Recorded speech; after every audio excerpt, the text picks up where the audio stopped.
Buenos días, secretario de Comunicaciones y Transportes, licenciado Gerardo Ruiz Esparza, subsecretaria Yuriria Moscot, director general de Transportes Ferroviarios y Multimodal Pablo Suárez, testigo social, ingeniero Humberto Santillana, la titular del órgano interno de control, Nidia Chávez. Buenos días a todos, autoridades presentes, medios de comunicación, señoras y señores. Sí. Sean mis primeras palabras de agradecimiento a la Secretaría de Comunicaciones y Transportes de los Estados Unidos mexicanos, que en virtud de los acuerdos suscritos con el Ministerio de Fomento del Reino de España ha permitido definir un marco de colaboración en materia de infraestructuras ferroviarias a través de la empresa Ingeniería y Economía del Transporte, INECO, para apoyar en el proceso de licitación del tren de alta velocidad México-Querétaro. Como ustedes saben, INECO es una sociedad mercantil estatal adscrita al Ministerio de Obras Públicas o Ministerio de Fomento de España, que cuenta con más de 2.500 profesionales que, en fin, han ayudado en todo el proceso de elaboración de esta evaluación. Como bien saben, el objeto de la evaluación ha sido determinar la solvencia de las propuestas recibidas el 15 de octubre, que, como bien saben, fue de una propuesta. Dicha propuesta estaba compuesta por un total de 38 carpetas, 27 correspondían a la propuesta técnica, 7 a la propuesta económica y 4 con documentación distinta de las propuestas anteriores, documentación distinta a la propuesta técnica y económica, que en total totalizaban 21.635 folios. Para el equipo de evaluación, que ha estado compuesto de más de 20 ingenieros, arquitectos, economistas, abogados y otros licenciados a tiempo completo, se han trasladado desde España 16 profesionales de 11 especialidades que ven ahí en la transparencia, para abarcar todas las ramas técnicas en las que estaba compuesta la oferta.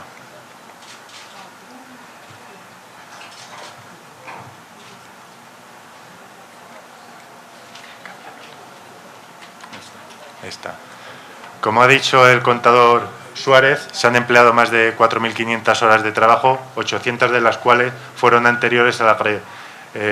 recibir las propuestas, de cara a tener analizados y estudiados todos los términos de referencias, bases y toda la documentación legal que iba a haber que analizar.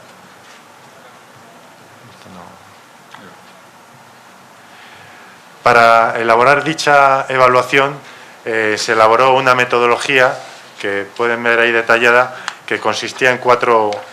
fases. En la primera fase consistía en una revisión cuantitativa y formal de todos los documentos. Lo primero que se hizo fue una comprobación de la relación cuantitativa de documentación relativa a la propuesta, que se comprobó que estaba completa en cuanto a la documentación distinta a la propuesta técnica y económica.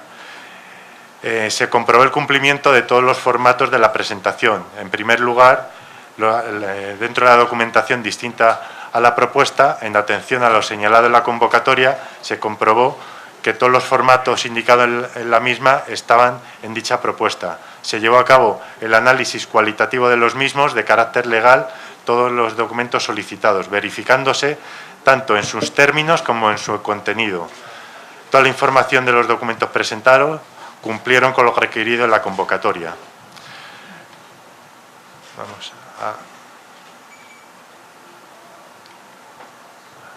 En estas tablas, que se ven un poco mal, pero bueno, entiendo que la Secretaría puede proporcionar proporcionar la presentación, se ve que todos y cada uno de los documentos presentados están localizados en las carpetas, en sus folios, y todos ellos cumplen con lo requerido en las bases.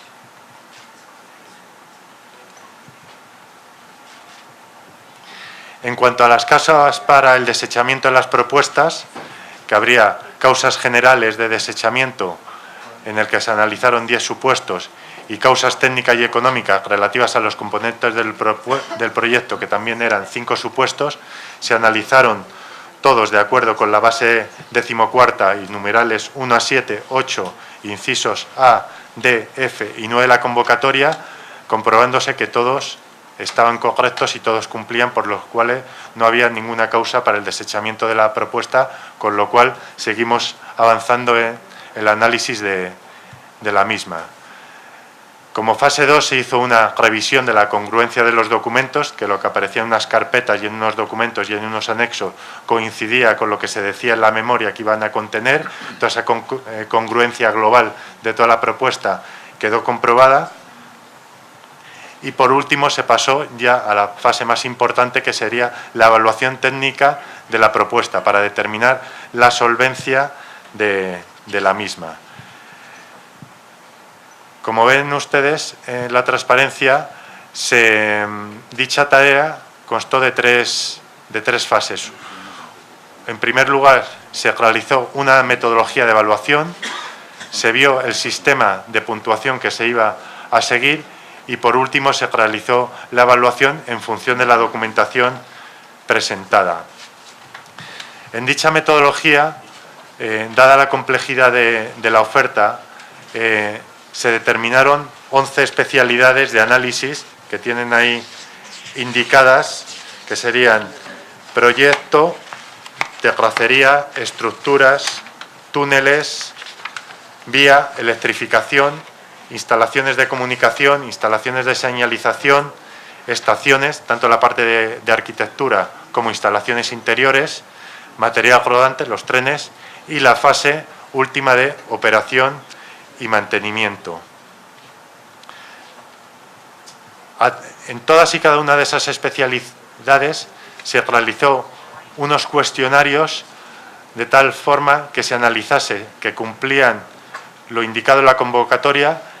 que cumplían y seguían los lineamientos del anteproyecto ejecutivo, tanto la memoria, los anexos como planos que fueron proporcionados a todas las empresas interesadas en la licitación, que cumplían con los términos de referencia, con el catálogo de conceptos y con las más de 1000 preguntas y aclaraciones que hubo en las actas de las juntas de aclaraciones. Un tema importante es cómo se iba a evaluar qué criterios de puntuación se iban a seguir en este proceso. Ahí ven que cada uno de esas especialidades, con cada uno de esos contenidos, se hizo una evaluación que podía ser 0, 25, 50, 75 o 100 puntos. 0 era, por supuesto, el incumplimiento, 25 puntos era un cumplimiento suficiente porque no cumplía en la totalidad todo lo requerido en las bases, 50, es decir, lo que sería un aprobado, era un cumplimiento elevado, la cláusula evaluada cumplía en la práctica totalidad de lo que se exigía en las bases, un 75% era un cumplimiento completo, eso era ya un aprobado alto, y luego 100% es cuando añadían elementos que están muy por encima de lo exigido en las bases de la convocatoria.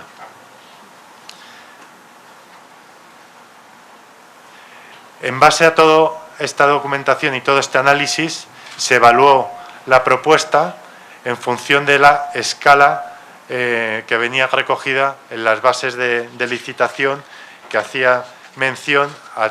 todos estos elementos. Por una parte, la propuesta técnica evaluaba tanto la calidad, la capacidad del licitante, su experiencia y especialidad en obras de estas características, el cumplimiento de contratos similares,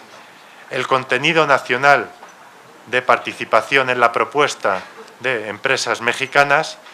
y la capacitación y transferencia de know-how, de conocimientos que las empresas iban a transmitir a los funcionarios y al gobierno mexicano. Por una parte, la propuesta técnica en total podía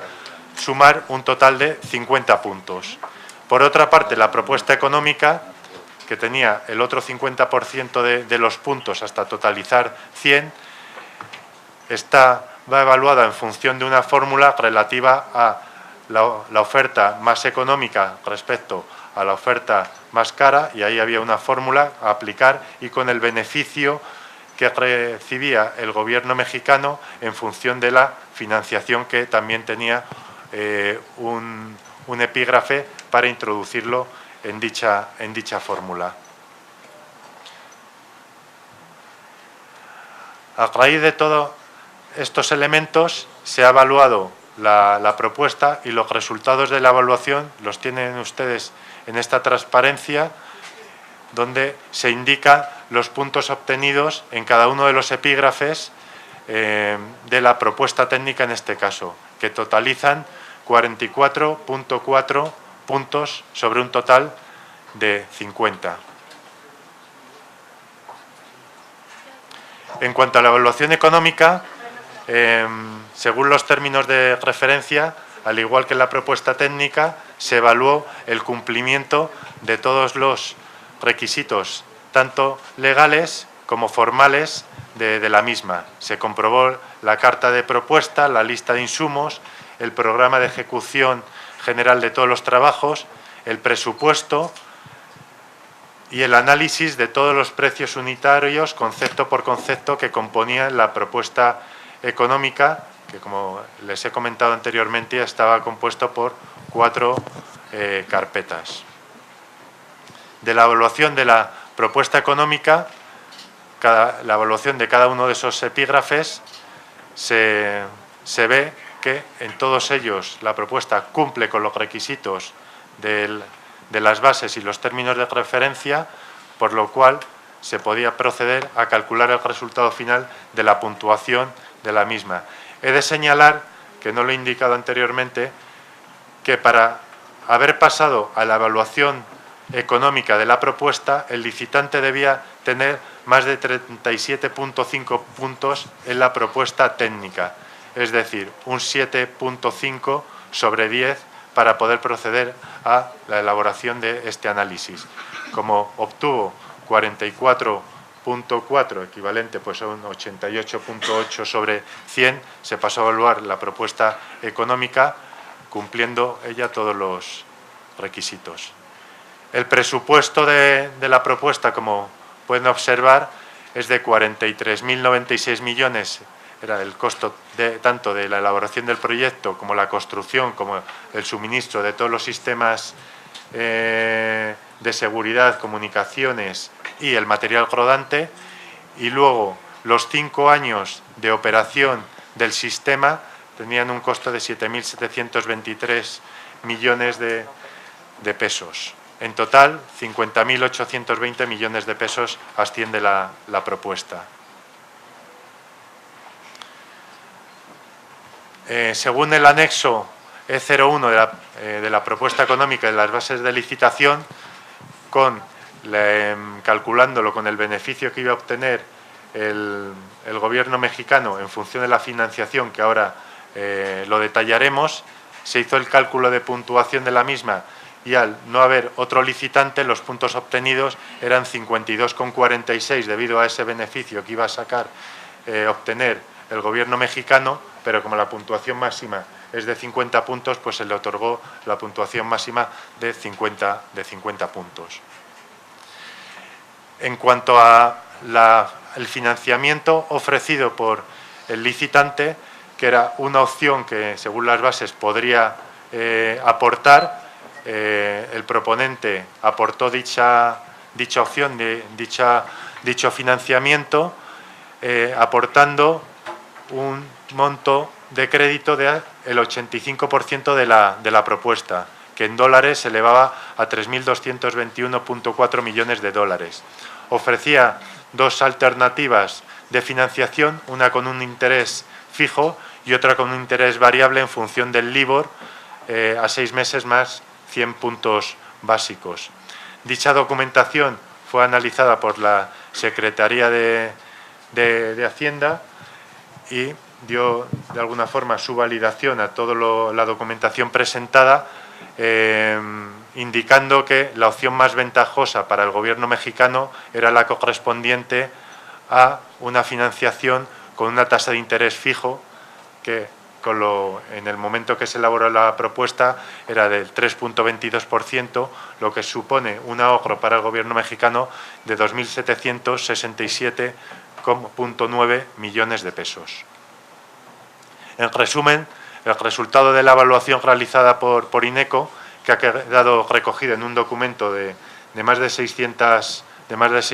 páginas que ha sido entregado a la Secretaría de Comunicaciones y Transportes, indica que la puntuación total obtenida por el licitante ha sido de 94,4 puntos sobre 100.